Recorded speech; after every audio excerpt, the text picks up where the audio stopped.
A economia cresce e abre novas perspectivas no mercado de trabalho. Setores como a construção civil, mineração, petróleo e gás dependem de mão de obra qualificada. Precisa-se, sobretudo, de engenheiros. Para falar sobre esse tema, Cidadania convidou o Guilherme Salles de Mello, diretor do CNPq e professor da UNB. Seja bem-vindo, Guilherme. Obrigado. Eu perguntaria como chegamos a esse quadro em que em pouco tempo faltam engenheiros no mercado de trabalho. Na verdade, Paulo, não foi tão pouco tempo assim, né? Já faz algum tempo que a economia não estava muito aquecida e, por vários motivos, se formou menos engenheiros do que se necessitava. E aí teve umas demandas positivas, ou muito positivas, vamos dizer assim, como pré-sal, Copa do Mundo... Olimpíada Olimpíada um pouquinho mais focada, né? Um pouco mais focado na região, né? Mas o PAC, né? A série de projetos, de grandes projetos de engenharia, e o Brasil, de certa forma, ele conseguiu ficar, de certa forma, imune a essas crises internacionais, né? As crises são grandes, mas o Brasil conseguiu ficar menos atingido por elas, vamos dizer assim. E a gente tem formado poucos engenheiros, essa é a verdade, por vários motivos. Engenharia é um curso difícil, é um curso que dedica, é um curso caro, de certa forma. Poucas pessoas conseguem fazer um curso de engenharia bem feito com outra atividade. E o engenheiro é um profissional muito bem qualificado, normalmente, e tem várias outras funções que aplicam ou que utilizam o engenheiro. Mas bem qualificado, mas ao que parece não tão bem remunerado, pelo menos historicamente, porque há um desvio ocupacional. Porque Perfeito. O IPEA, no estudo do Boletim Radar número 12, se não me engano, de fevereiro de 2011, ele coloca que de cada 10 engenheiros, quase 4 estão fora da profissão original, verdade? Perfeito, é verdade isso.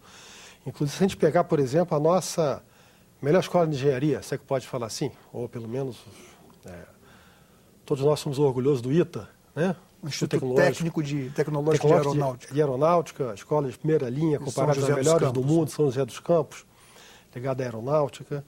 E mesmo lá, se for ver depois, quantos estão trabalhando em engenharia, não são tantos assim, ou como gostaria. Né? Agora, por quê? Porque o profissional de engenharia é muito bem qualificado.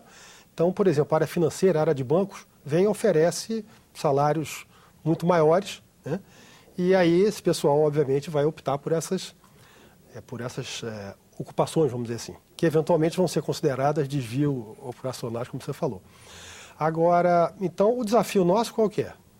O Brasil hoje, porque o engenheiro, essa é a nossa batalha, né? O engenheiro que faz um curso de engenharia bem feito. Então, a gente precisa de mais e de melhores engenheiros. Faz o curso de engenharia bem feito. Se durante o curso, ou assim que formar, ou logo depois, ele tiver uma boa opção para trabalhar em engenharia, que tem um desafio interessante, ele até pode ganhar menos, mas ele...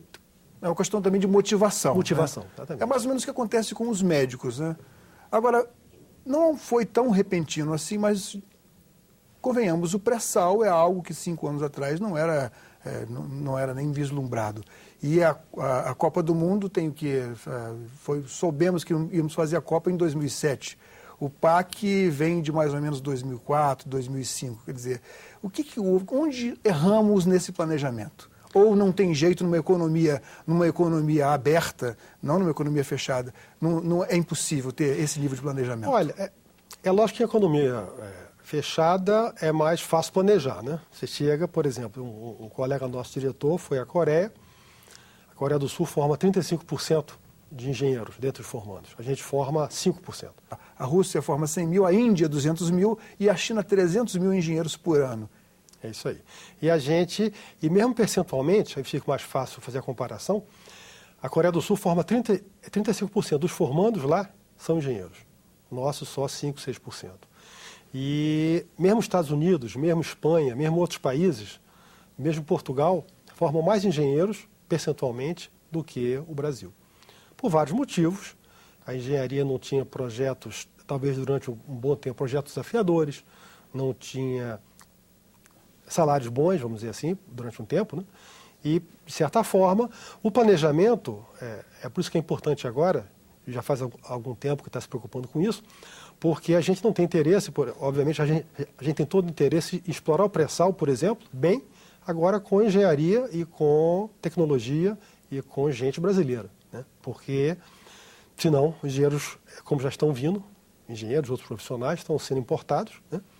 E a gente vai perder essa oportunidade, vamos dizer assim, né? Quando o Brasil implantou ou pesquisou a implantação do pró-álcool, que resultou naquilo que hoje é o etanol, que é uma prática industrial na qual o Brasil é pioneiro no mundo, o que houve que possibilitou que os engenheiros se diferenciassem, se capacitassem, se qualificassem ao ponto de desenvolver o programa do álcool, que deu muito sucesso?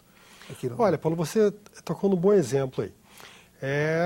Na época, muita gente achava que era completamente fora de propósito, soava até como praga às vezes, carro de álcool, você ainda vai ter um, etc. Depois se mostrou que era uma tecnologia perfeitamente possível e hoje está os Estados Unidos, de certa forma, querendo trabalhar junto com a gente nessas áreas de etanol, etc. Mas houve investimento naquela massa de formação, uma massa crítica de engenheiros especializados nessa tecnologia de energia? O que existe normalmente, a melhor maneira, quer dizer, aí que entra o planejamento, você falou, é importante. Entra o governo, né, através de Ministério da Ciência, Tecnologia e Inovação, Ministério da Educação junto com as universidades, Ministério de Planejamento, Ministério de Indústria e Comércio.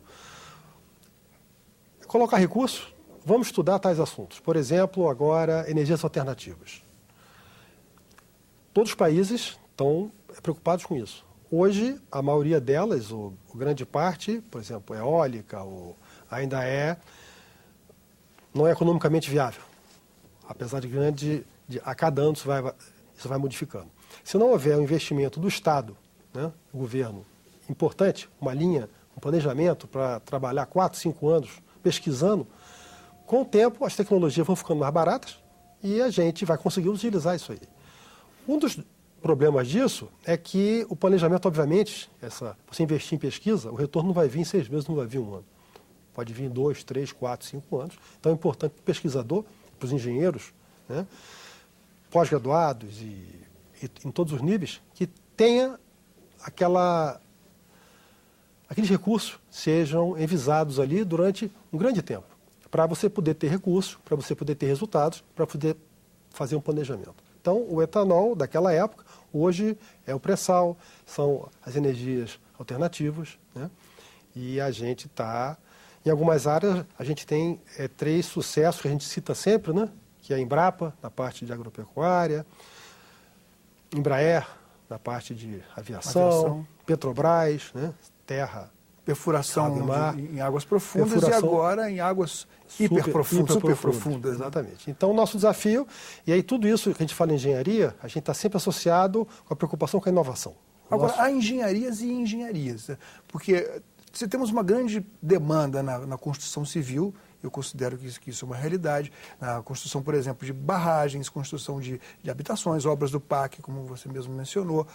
Em outras áreas a demanda também é tão grande assim? Olha, na sua introdução, você foi muito feliz ali. O que você falou? Olha, petróleo, gás, habitação, energia, meio ambiente, né? Poxa, engenharia de meio ambiente são cursos que tem praticamente no Brasil todo hoje, a demanda é muito grande. Empresas que, à época, não precisavam ou não contratavam engenheiros de ambiente, por exemplo, meio ambiente, tipo Vale do Rio Doce, tipo Petrobras, enfim. Hoje, qualquer projeto de engenharia é um desafio até para o engenheiro, né? Ou para todos os profissionais, ele deve ser versátil, deve trabalhar em grupo. Sem esquecer a mineração também, que envolve também a engenharia ambiental, né? Envolve a engenharia ambiental, fundamental, né? O que fazer com aqueles resíduos, como não agredir o meio ambiente, para não deixar resíduos para os rios, etc. Então, são trabalhos complexos, são trabalhos que demandam muita engenharia, vamos dizer assim. O engenheiro, para trabalhar nisso, para se considerar um engenheiro sênior, ele vai ter que trabalhar ali 5, 10 anos, estudando sempre. Então, quanto melhor. Então, a gente está precisando hoje de mais engenheiros e de mais engenheiros bem formados.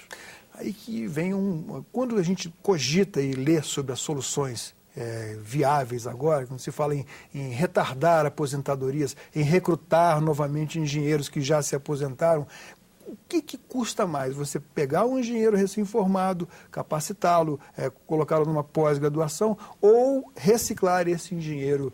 Quanto tempo se gasta nisso também? Olha, a resposta imediata é lógico que o engenheiro aposentado que estava trabalhando em engenharia, eu diria, sei lá, até 1 ano ou 2, ele, se tiver interesse, ele rapidamente poderia voltar ao mercado de trabalho. Eu diria que isso, praticamente em todas as áreas, né, exceto áreas que necessitassem muita precisão cirúrgica, vamos dizer assim, né? Então, uma pessoa que aposentasse aos 65, 70, mas em termos de conhecimento, em termos de senioridade, esses seriam os melhores. Agora, a médio e longo prazo, obviamente, a gente teria que investir nos jovens também. Eu diria que talvez não fosse uma escolha de Sofia. A gente teria que contar com os 2 plantéis. Né? E temos recursos para isso? Olha, os recursos nunca são os que a gente gostaria que tivesse, né? Ou seja, sempre são.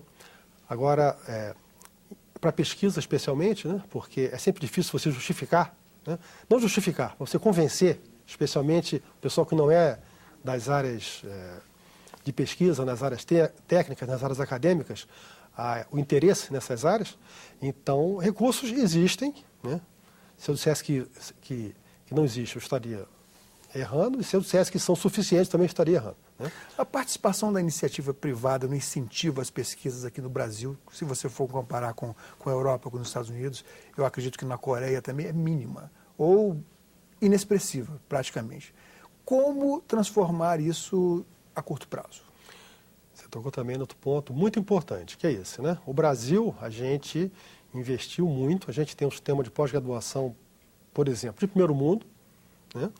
Mas não por culpa da pós-graduação, mas a verdade é que, como você falou bem, a gente tem ainda poucas empresas que investem em inovação, que interagem com universidades, com centro de pesquisa. Isso está mudando. Por exemplo, a Ilha do Fundão, no Rio de Janeiro, onde tem o Centro de Pesquisa da Petrobras, tem... Você fala além da COP, né? Além da COP e além da coordenação de pós-graduação e pesquisa de engenharia da FRJ, da Universidade dos maiores Federal centros da América Latina e das Américas. Tem o Centro de Pesquisa da Petrobras, que é enorme, e lá tinham vários pitches, vários terrenos que estavam abertos para tecnologia. Teve um leilão. Todas as empresas estrangeiras, de grande porte, Siemens, Schlumberger, British Petroleum, etc., British Gas, quiseram entrar lá para interagir mais com o Brasil, para poder... Então, agora, obviamente, isso a gente não pode contar só com a demanda espontânea. Então, por exemplo, a gente tem alguns editais do CNPq, por exemplo, com a Vale, empresa Vale do Rio Doce, Vale, com a Petrobras, várias empresas estrangeiras têm nos procurado para interagir mais, né? E a gente tem uma bolsa, por exemplo, há algum tempo já, há mais de 7 anos, Bolsa RAI, que é botar recursos humanos de qualificação, mestres, doutores, dentro das empresas. Mas quando se pensa em quantificar o percentual de engenheiros e pesquisadores engenheiros, há um dado assustador. 49%, ou seja, praticamente a metade, estão na região sudeste. E chama a atenção que na região sul são 24%, no nordeste até um dado espantoso, 18%, mas na região centro-oeste o percentual é baixíssimo, cerca de 5%. Pouco mais que na região norte, que são apenas 4%. Por que aqui no centro-oeste, que é uma região de fronteira de agronegócio, ocorre esse fato? Olha, é outra preocupação nossa no CNPq, que é um órgão, é uma agência do Ministério da Ciência, Tecnologia e Inovação, e federal. Então a gente está preocupado que há iniciativas, inclusive por parte, os recursos que vêm dos fundos setoriais, de petróleo e de outros, 30%, por exemplo, tem que ser aplicados norte e nordeste. E é interessante que na região, por causa dos agronegócios, está havendo uma grande demanda agora de engenheiros de florestal, meio ambiente, mas também, porque hoje, como é tudo informatizado, então você precisa daquele engenheiro de automação. O engenheiro de automação está sendo muito necessário agora. Agora, se está tão pequeno, o Sudeste está bem. A gente tem que ver o que precisaria fazer para aumentar aqui no Centro-Oeste. Comparativamente, o Sudeste é quase que hegemônico, né? É verdade. 49%. E não estamos falando nem de engenheiros, de pesquisadores com doutorado e pós-doutorado. Aí a situação provavelmente fica mais distorcida ainda, né? É verdade. Agora, esses dados, é uma coisa boa que a gente tem o Sudeste desenvolvido, mas grande parte dos dados que você pega, esse número que você chegou é isso aí, 50% está na região Sudeste ou Sudeste e Sul, então é um desafio fazer. A Vale, por exemplo, com esse acordo do CNPq-Vale, a gente está concentrando principalmente na região Norte, que é onde tem as grandes minerações também da Vale, e onde talvez precisasse de mais incentivo para o pessoal do ensino médio, basicamente, se preocupar ou ficar mais interessado em engenharia.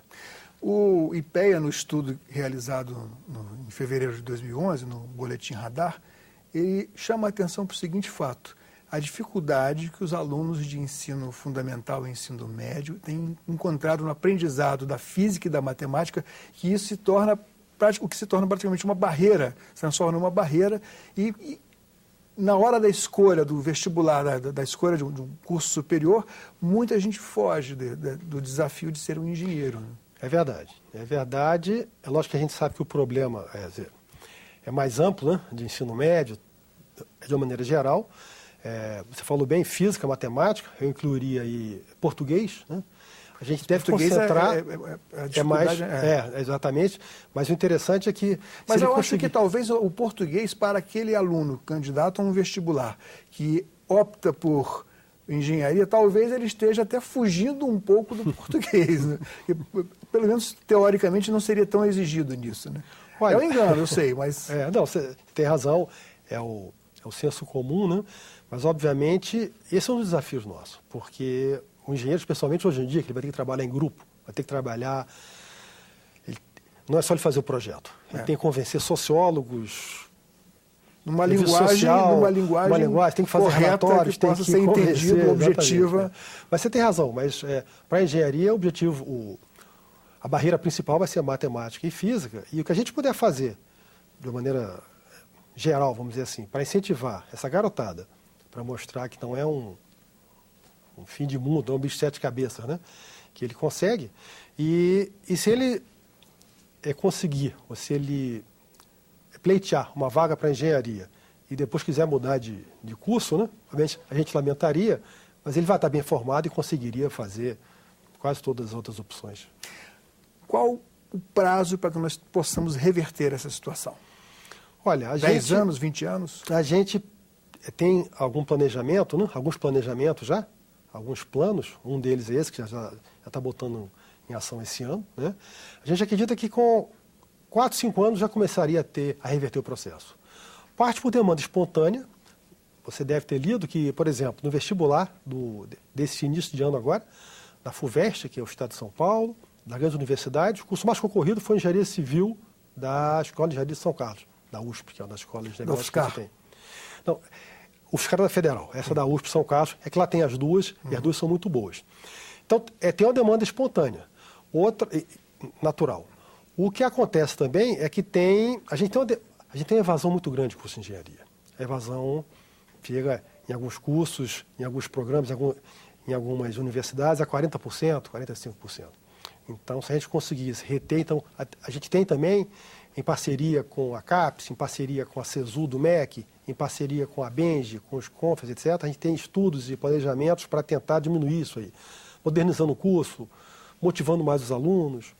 É lógico que tudo tem uma... Não é simples, né? Você chegar lá e fazer isso. Mas são ações que a gente acredita que 5, 10 anos reverteria o quadro. Né? Guilherme, muito obrigado pela sua presença aqui no nosso programa. Cidadania conversou com Guilherme Salles de Mello, diretor do CNPq e professor da Universidade de Brasília, sobre o tema Precisa-se de Engenheiros. Para enviar críticas, sugestões ou baixar uma cópia deste programa, acesse www.senado.gov.br/TV. Obrigado pela atenção e até o próximo Cidadania.